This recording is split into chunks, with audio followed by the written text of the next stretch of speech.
हम तो भागवत में आए थे, हम ये सब कर सकते हैं कि हम सपा बसपा घर में गुंडे आए, कौन हमारी मदद करेगा। बोले इन्होंने धमकी दे दिया कि हमारा सपा मुखिया से डायरेक्ट संबंध है, हम उठवा लेंगे घर से। हम बोल तक नहीं पाए। अब हम तो हरिद्वार रहते, हम कहीं यहाँ रहते, बच्चे कैसे पालेंगे, हम ये करेंगे सब। हम ये सब कर सकते हैं कि हम सपा बसपा घर में गुंडे आए, कौन हमारी मदद करेगा। उसने हमें धमकी दी, तभी ये पता चला। तो थैला उठाया, उसमें आधार कार्ड निकला, लड़कों ने उठाया कि अग्नोत्री है। इटावा के बकेवर थाना क्षेत्र के दादरपुर गांव में शुरू हुई भागवत कथा और विवाद अब थमने का नाम नहीं ले रहा है। इस विवाद में लगातार नए खुलासे हो रहे हैं। एक तरफ जहां इसमें जातिगत एंगल दिया जा रहा है, तो वहीं इस मामले में एक नई बात निकलकर सामने आई है। घटना को लेकर जयप्रकाश तिवारी नाम के शख्स ने दावा किया है कि इसमें जातिगत कोई एंगल है ही नहीं। ये वही शख्स है जिनके घर पर भागवत कथा चल रही थी और जहां से इस पूरे विवाद की शुरुआत हुई। जयप्रकाश तिवारी ने दावा किया कि उन्हें धमकाया जा रहा है। उन्होंने यहां तक आरोप लगाया कि कथावाचक मुकुटमणि यादव और उसके साथी संत कुमार ने उनकी पत्नी के साथ बदसलूकी की, जिसके बाद ही विवाद बढ़ा। अब जयप्रकाश तिवारी रोते हुए गुहार लगा रहे हैं कि वो तो बस भागवत कथा करवा रहे थे, उनको जाति से कोई मतलब नहीं था, लेकिन उन्हें धमकाया गया। तो ये एक थे या दोनों थे? ऐसे अंगुली, हाँ, इधर इससे लगाओ, इधर इससे लगाओ, तुम्हें करनी आता, ये करो, ऐसे करो, तुम्हारे देवता कहाँ हैं, अंदर ले गया, फिर वहां से आया धमकी, ये आप क्या कर रहे हो।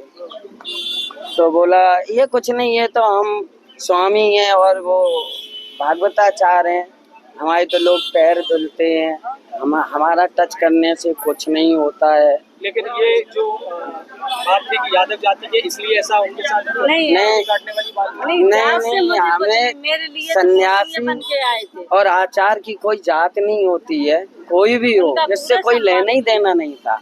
वो जिस सब बवाल बनाया हुआ है, यादव जात से कोई लेना देना हमका। और छोटी काटना ठीक था नहीं, ये तो जिन्होंने किया है मुझे पता वो जाने। इस घटना की सूचना गलत है, पुलिस को दी थी, ये गलत है। लेकिन उन्होंने जो व्यवहार हमारे साथ किया खाना खाने के टाइम पे, हम आपको सत्य बता रहे, तो इन्होंने इनसे अभद्र व्यवहार किया। उस समय आपने फिर पुलिस को क्यों नहीं बताया? पुलिस इन्होंने धमकी दे दिया कि हमारा सपा मुखिया से डायरेक्ट संबंध है, हम उठवा लेंगे घर से। हम बोल तक नहीं पाए। अब हम तो हरिद्वार रहते, हम कहीं यहाँ रहते, बच्चे कैसे पालेंगे, हम ये करेंगे सब।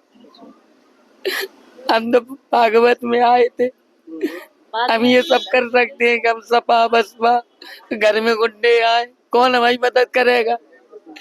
उसने हमें धमकी दी, तभी ये पता चला। तो थैला उठाया, उसमें आधार कार्ड निकला, लड़कों ने उठाया कि अग्नोत्री है। क्या नाम है आपको? हमसे बताया, हमें यादव है।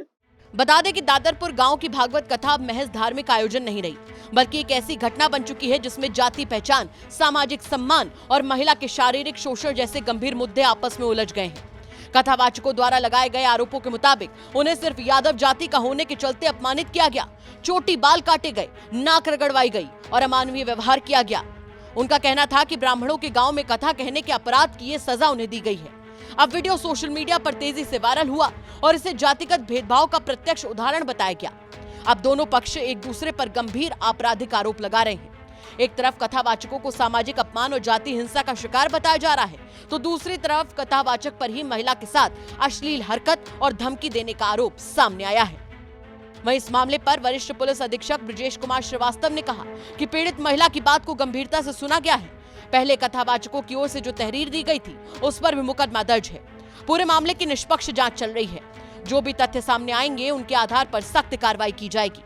फिलहाल पुलिस दोनों मामलों की जांच कर रही है, एक जो कथावाचकों ने दर्ज कराया और दूसरा जो महिला परीक्षित और उनके परिवार ने सामने रखा है। एडिशनल एसपी के नेतृत्व में एक विशेष टीम जांच में जुटी हुई है। सर, ये जो अभी आई एक महिला और पुरुष, जो उन्होंने कहा कुछ छेड़खानी को लेकर के बात की है, क्या सर आपसे शिकायत? नहीं, इन्होंने कुछ बातें बताई हैं जो कल बकेवर वाली घटना से संबंधित, उसको सुना गया है और बाकी जो सच्चाई है उस पर विवेचना हो रही है और सत्यता के आधार पर ये कार्रवाई हो रही है। क्या इन्होंने छेड़खानी की शिकायत की? नहीं, अभी इन्होंने कोई ऐसा प्रार्थना पत्र नहीं दिया है, केवल बात हुई है हम लोगों की। जो भी रहेगा उसमें हम लोग न्यायोचित कार्रवाई करेंगे। इटावा से अमित तिवारी की रिपोर्ट, यूपी तक।